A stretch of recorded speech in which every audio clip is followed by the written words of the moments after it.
Bonjour, dans ce tutoriel, on va découvrir la grille Bootstrap. En fait, ce qu'on va faire, c'est qu'on va s'amuser avec le fonctionnement, comment faire une interface adaptative avec Bootstrap sans utiliser les components, sans utiliser autre chose que la grille. La première chose qu'on va faire, c'est qu'on va aller ici dans Visual Studio Code. Vous allez avoir besoin de Visual Studio Code parce que c'est ce que je vais utiliser. Euh, Ensuite, pour Bootstrap, pour commencer, on va vraiment aller sur le site. Faites une recherche Google ou juste getbootstrap.com. Puis ça va vous donner la version la plus à jour. Ici, currently, version 4.4.1. Get started. Et je descends un petit peu plus bas. Ce qu'on va faire ici, on va prendre le starter template. Donc, je prends ça ici. Je le copie. Je vais me créer un projet ici. Bootstrap,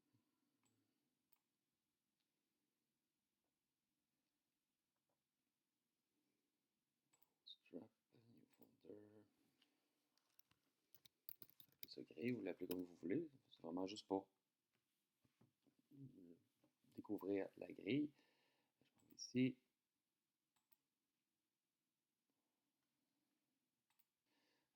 J'ai ouvert mon dossier. Pour l'instant, j'ai aucun fichier, donc je peux bien faire ici New File. Oups, il s'en ira pas à la bonne place, c'est pas ça que je veux. Ça ici. On va sur New File, index.html. Et je vais copier ici le code. Nous, vu qu'on est en français, la première chose qu'on va faire, c'est on va modifier ça. Je ne le dirai pas dans chacune des vidéos, juste prendre en compte que quand vous copiez du code de quelque part, juste vérifier un peu ce que ça fait. UTF-8, est-ce que c'est vraiment ça qu'on veut? Ici, c'est une recommandation pour les écrans. Est-ce qu'on veut qu'il y ait un zoom initialement sur les écrans? Par exemple, un téléphone. Ensuite, ce qui nous intéresse plus, c'est le CSS de Bootstrap et les JavaScript ici. On voit ici que c'est marqué Optional JavaScript parce que c'est des fichiers qui sont optionnels, ça dépend des composants. Si on prend seulement la grille, on n'a pas besoin de ça ici. Je pourrais les enlever, j'en aurais pas besoin. Donc on ne fait pas télécharger des choses pour rien à nos clients. Un petit rappel, en ce moment, le CSS, c'est Bootstrap version minifiée, qui est pris à cet emplacement-là, bootstrapcdn.com. CDN, ça veut dire Content Delivery Network. En fait, c'est un emplacement en ligne que la ressource est là.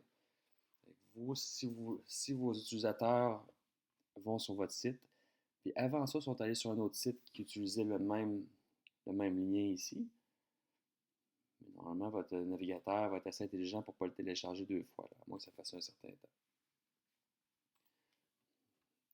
C'est ici. On gagne en rapidité, on gagne en vitesse dans le fond de chargement. L'utilisateur est plus content, on améliore l'expérience utilisateur. Je ne sais pas ce qu'on veut faire pour l'instant. Nous, ce on veut faire, c'est vraiment la grille. Je vais ici, je vais changer, grille. Et comment ça fonctionne Bootstrap? C'est un système de grille à 12 colonnes. On va voir ce que ça veut dire plus tard. On va faire quelques petits exemples. La première chose qu'on va faire, c'est créer, c'est créer une division. On va donner une classe qui fait partie de Bootstrap qui est container, un conteneur. Je mets ça ici. Ça vous prend une classe comme ça qui va contenir votre grille en fait. Et on va voir dans quelques instants vos rangées.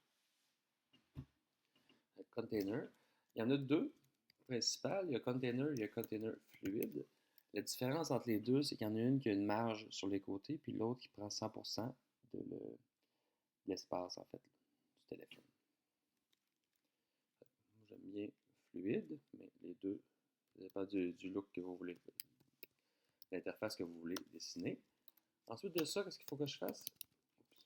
Je vais indenter comme il faut.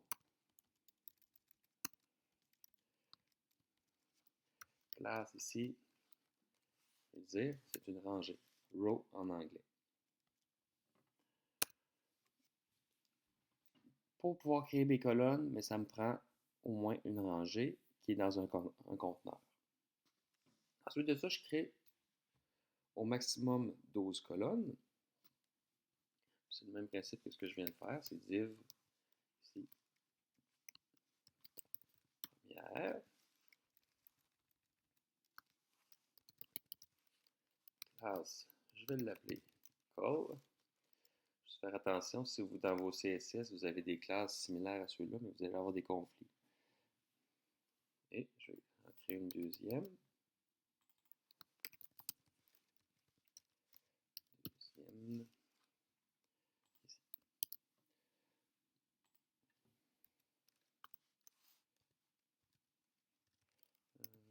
On ne le voit pas ici. Je vais juste essayer ça.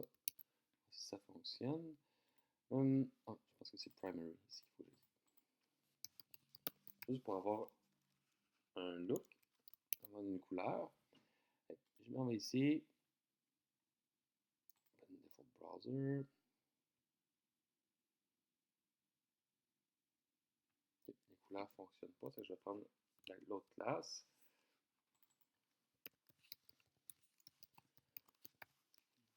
Ça, vous n'avez pas besoin, c'est vraiment juste pour avoir un aspect visuel rapide sans avoir trop de style à faire.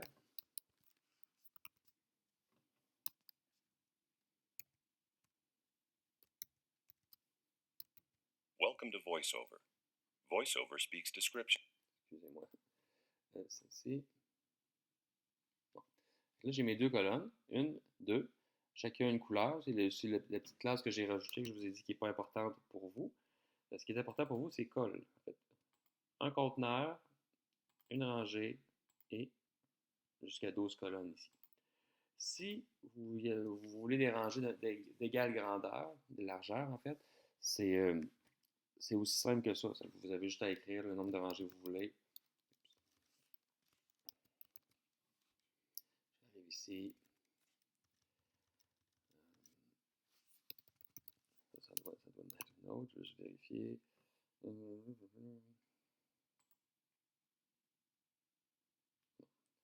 n'en est pas une finalement. Troisième ici.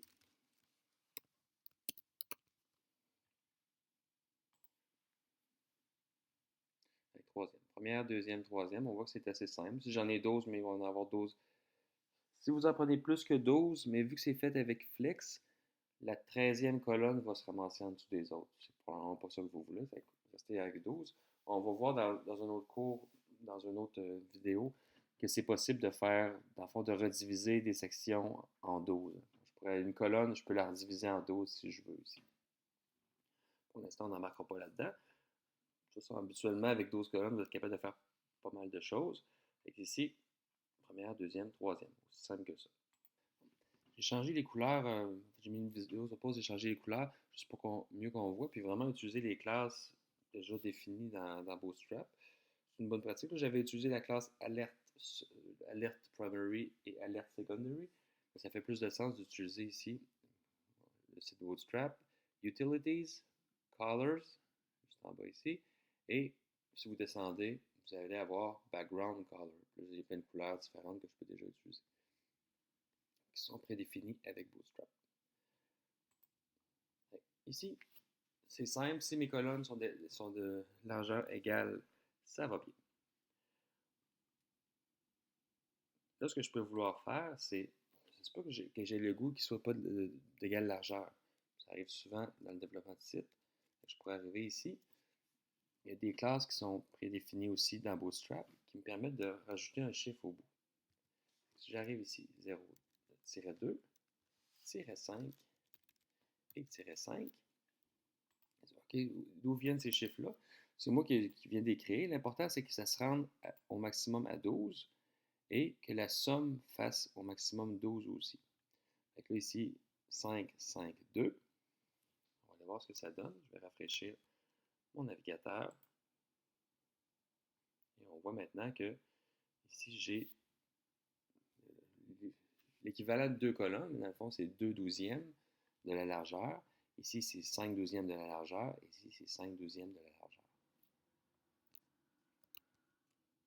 Ça, c'est correct. En ce moment, c'est pas 100% adaptatif parce que la seule chose que ça va faire, c'est que mes colonnes vont toujours être de la même largeur. Si je descends ici, oups, j'ai pas fait sur le bon bouton.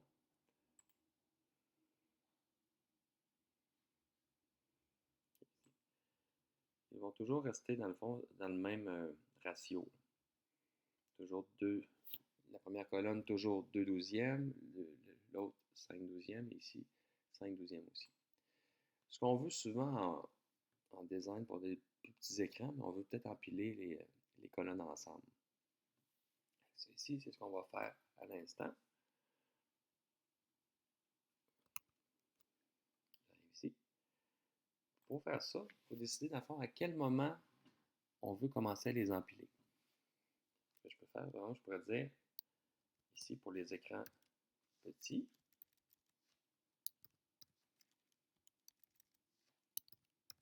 en fait, pour les écrans qui sont plus grands que small, on verra tout à l'heure d'où est-ce que ça vient, ces choses-là, mais je veux les colonnes côte à côte. Si on est à small et moins, mais on va les empiler. Je vais sauvegarder. Je vais recharger ici. Ça n'a rien changé pour l'instant, mais on va voir que dès que je vais commencer à rapetisser mon écran, pouf, il s'empile.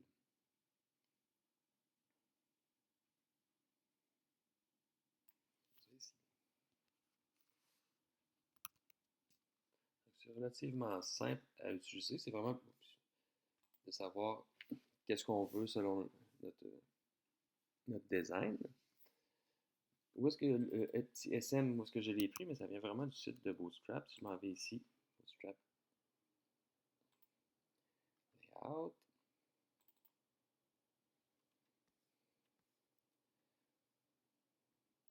Vous les avez, en fait, les petits codes, vous allez voir partout sur le site, dans la documentation. SM pour small, medium, large, X large. Puis les autres, c'est ici. On regarde ici le nombre de pixels. Un écran qui est small, c'est plus grand ou égal à 576. S'il est en haut de 768, mais on le considère médium, c'est en haut de 992, ainsi de suite. Ici, on voit dans le fond que le container fluide, c'est toujours 100% de la largeur de l'écran, ce qu'on a appliqué tout à l'heure. Si vous ne mettez pas le container fluide, mais ça va être 100% pour les petits écrans, et les autres, ils vont avoir une marge. Donc ici, extra large, vous avez 1200 pixels de large et plus. Donc, si vous avez 1200 pixels, puis que le container il a une largeur de 1140, vous allez avoir 60 pixels de marge, donc 30 de chaque côté. Donc, c'est vous qui décidez qu'est-ce que vous voulez. Là, c'était juste pour vous dire, il faut que le SM, le MD, le LG, le XL, c'est pas moi qui ai inventé ça, ça existe déjà. L'ordre est important, vous ne pouvez pas faire colle, par exemple ici, colle 2 SM, ça ne fonctionne pas. Autre chose, question que j'ai eue, c'est qu'est-ce qui arrive si je mets par exemple une colonne de moins. Ici, j'arrive à 2 plus 5, 7, j'arrive pas à 12. Qu'est-ce qui va se passer? On peut l'essayer. On va voir ce que ça donne. Il y a quand même l'espace ici du 5 douzième qui est réservé. C'est peut-être ça que vous voulez, c'est peut-être pas ça que vous voulez. C'est peut-être pas une... Vous pourrez faire des tests par rapport à ça. Vous voyez que la grille, c'est relativement simple. Maintenant, si je veux avoir plusieurs rangées pour définir mon truc, je recopie mes rangées. Comme ça ici. Ici, je pourrais avoir 5, 5.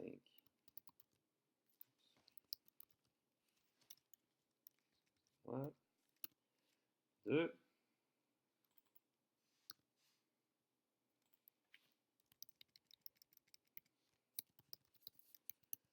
6. Là, maintenant, j'ai deux rangées. Ils vont s'adapter au contenu qu'il y a dedans. Pour l'instant, il n'y a pas grand-chose d'intéressant. C'est juste pour vous montrer.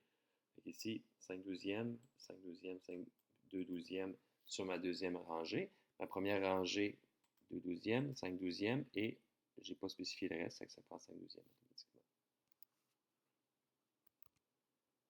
Où est-ce que ça devient un petit peu plus complexe? C'est quand je veux avoir, par exemple, quelque chose de différent pour les écrans moyens, quelque chose de différent pour les écrans petits.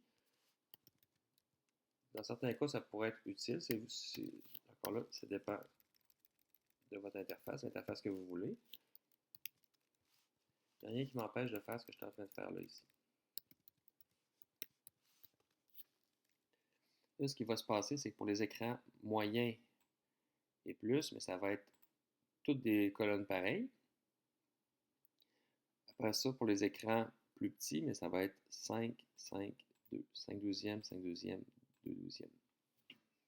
On va aller voir qu'est-ce que ça donne. Normalement, je dois avoir toutes mes colonnes égales, sont égales. Puis quand je vais rapetisser, le ratio va changer.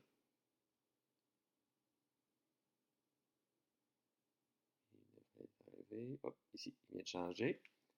Puis là, je vais continuer encore, puis il va s'empiler.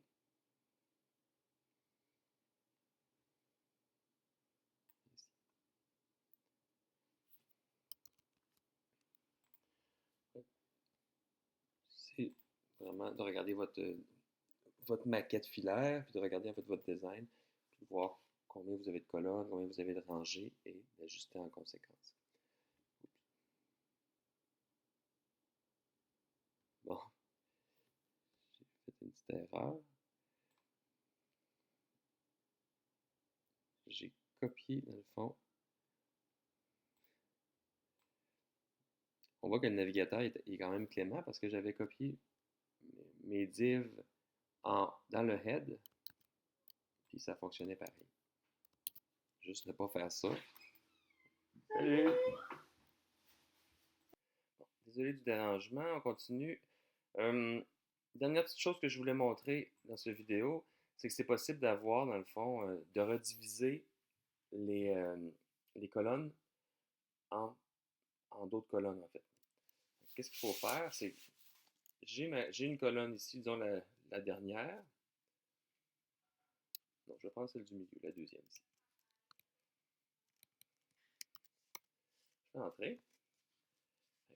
Dans celle du milieu, je me crée une division aussi. Là, j'ai tout mis les divisions, mais ça peut être autre chose. Ça peut être des sections, ça peut être des mains. L'important, c'est la classe qu'on met dessus, et pas nécessairement la balise. Ça ici, div, classe, ça nous prend une rangée. On peut en avoir plusieurs, là, je vais en faire seulement une. En fait, je vais en faire deux juste pour qu'on voit mieux. Ensuite de ça, ça me prend des colonnes.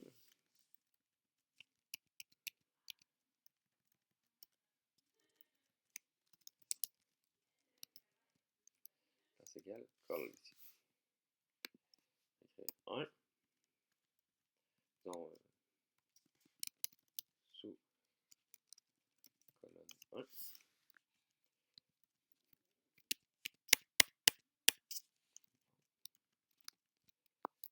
Je copie ça. Sous colonne 2.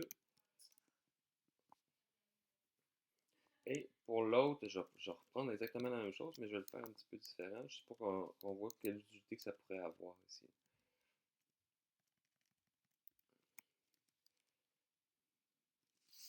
Large 7 et écran large 5.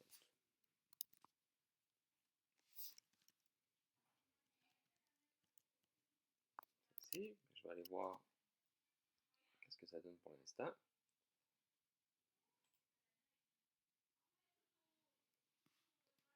Ici, oups, je vais juste l'agrandir un petit peu. J'ai deux rangées. Il faudrait que je vérifie pourquoi ça fait ça ici. Ma première rangée, c'était ce qui est bleu, gris et vert. Et dans mon gris, je l'ai redivisé, dans ma colonne, j'ai recréé des rangées. Ah, excusez-moi, ça fait du sens. C'est pas enligné parce que dans le fond, ici, c'est pour ça que ça aide de mettre les couleurs. Je vais les mettre tout de suite. BG Primary.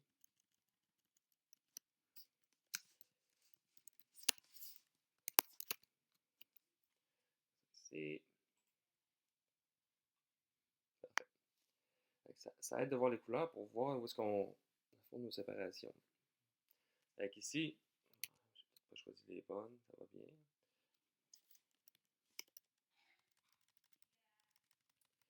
Ici, 6.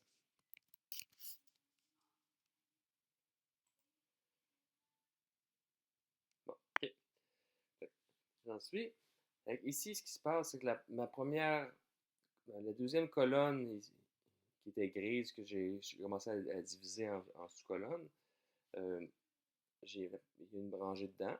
La première rangée, vu que j'ai pas spécifié l'espace que ça prenait, mais automatiquement c'est moitié-moitié.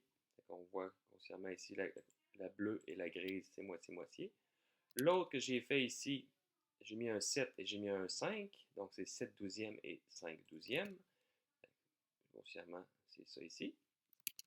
Ce qui est intéressant, c'est que vu que j'ai mis ici, j'ai pas mis de LG ou de MD ou de Small pour changer, pour empiler les boîtes, mais ici, ça va se faire.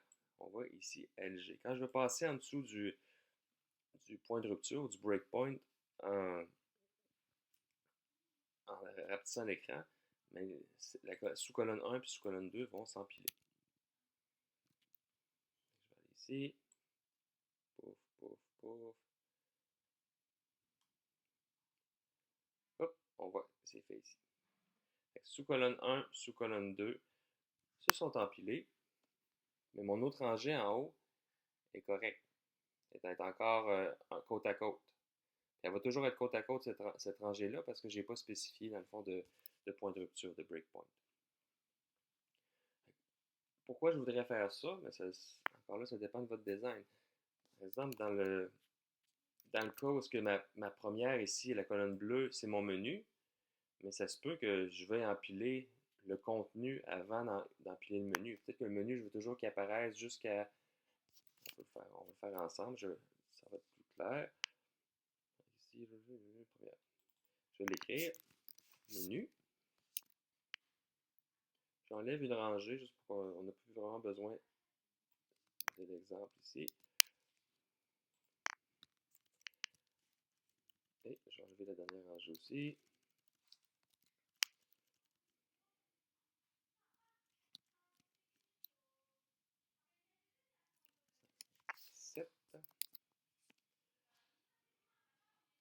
On voit ici dans le fond que j'ai une colonne qui va être... Je vais simplifier aussi un petit peu.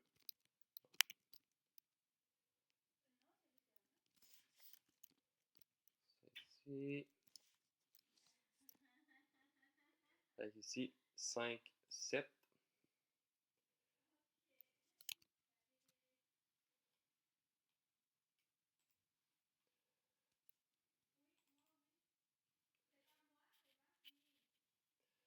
C'est beau. J'ai le menu. En fait, je vais changer. Excusez-moi. Je vais changer ici pour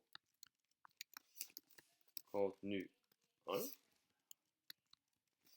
Contenu 2.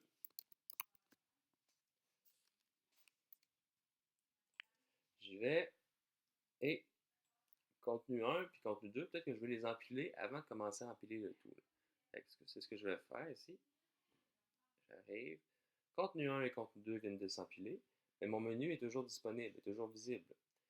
Il va vraiment s'empiler avec les autres, vraiment quand je vais arriver juste à la fin. Pouf, ici. On aurait pu enlever ça encore là pour mieux le voir.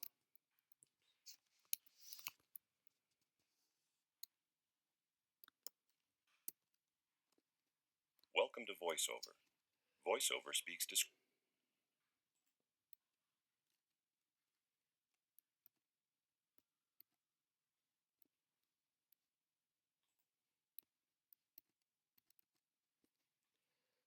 J'ai désolé, je suis sur un Mac, c'est rare que je suis sur un Mac.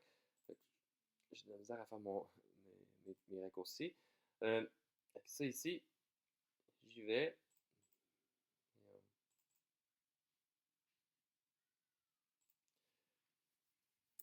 J'ai mes trois qui sont empilés. J'étire. Mon menu vient de se tasser à gauche. J'étire encore. Et vu que j'ai plus d'espace, mais ça ne me dérange pas que mon contenu 1 et mon contenu 2 soient côte à côte. C'est tout pour la grille de Bootstrap. Vous allez voir que c'est vraiment, il faut l'utiliser pour mieux comprendre le fonctionnement. Puis ça va plus loin que ce que je viens de montrer, mais c'est un bon point de départ là, pour la compréhension.